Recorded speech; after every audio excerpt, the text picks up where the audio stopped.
So has the aged care sector been let down by the government again?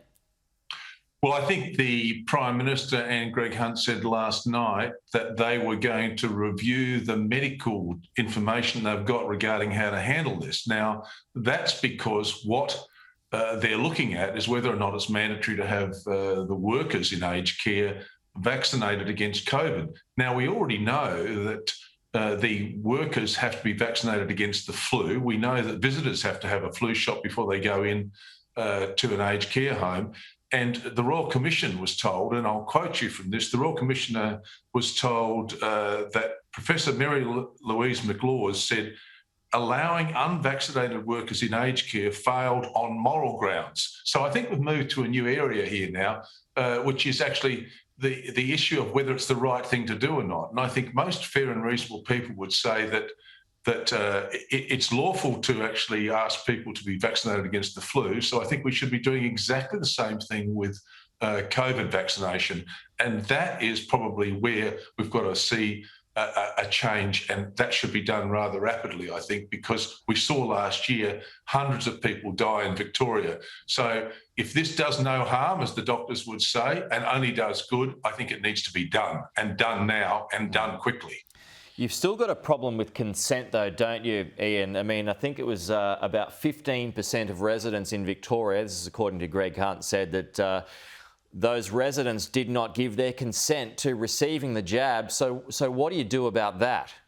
Well, that's a different matter, and let's have a look at that separately. If Greg Hunt is right and you have 15% of residents in an aged care home, but you've got 85% of them vaccinated, and then you have the workers vaccinated, then you've got to that stage where within that facility you've got I would say enough protection there, because they keep talking about herd immunity being 80%. Now, that's presupposing that you're going to have all the other measures in place as well. So, I mean, you may not be able to compulsorily force an individual within an aged care home there, but you can make it a standard of work practice. And what was really disappointing to hear is that there are so many workers who haven't been vaccinated. Now, I'm talking to you from Adelaide today.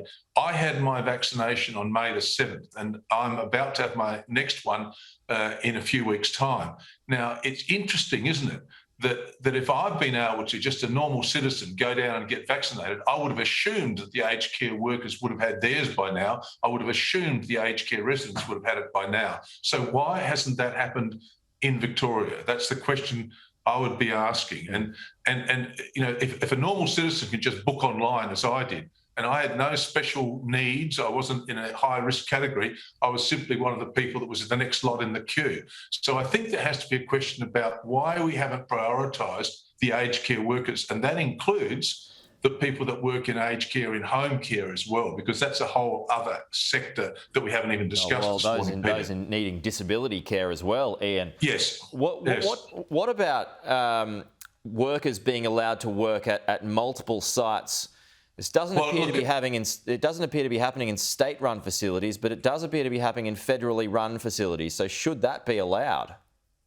Well, this is a bit puzzling, because this was one of the recommendations that was made about cross-infection, which came out with the pandemic last year when people were dying. So once again, I think we have to have systems and protocols in place and people monitoring these things. You should actually have records of people and where they're working. I mean, it does sort of make you wonder who has got the oversight. I mean, one of the problems we've got is you said Commonwealth-run facilities.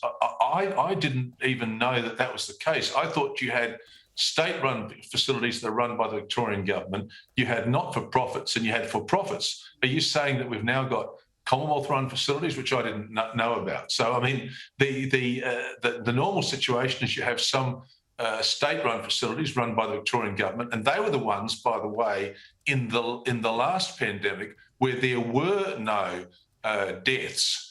And that was because they had registered nurses and good control over infection. That's what we were told when they did the wrap up on that. So, I mean, this is why when it comes down to things again, it's who's in charge and who is actually got the best and safest facilities. And that shows that you do need mandating of nursing staff there, because the Victorian government has had that in their own facilities. So once again, this is going to be one of those things where we will have to have an investigation into what is going on. And look, as far as the aged care advocates like myself are concerned, all we're doing is speaking on behalf of the public. And the public out there is saying, have I got confidence in the aged care system? I go back to what Scott Morrison said when he called the Royal Commission.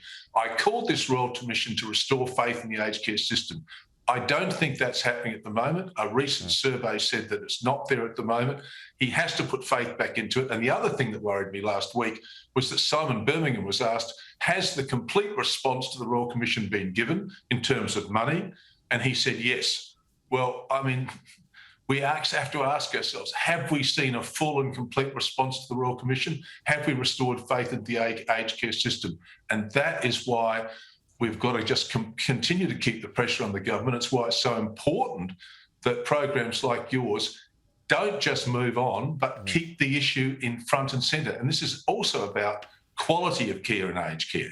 All right. Not just about what the government is doing, because we have to make sure that there are good PPE situations in every aged care home. We have to do that, you have to have properly trained staff. So it brings us back to the Royal Commission again. All right, Ian Henschke, we're out of time. Appreciate your time, but Simon Birmingham will be coming up later on the show, as a matter of fact, so we'll be able to ask him about that. Ian, thanks for your time. We'll talk to you soon.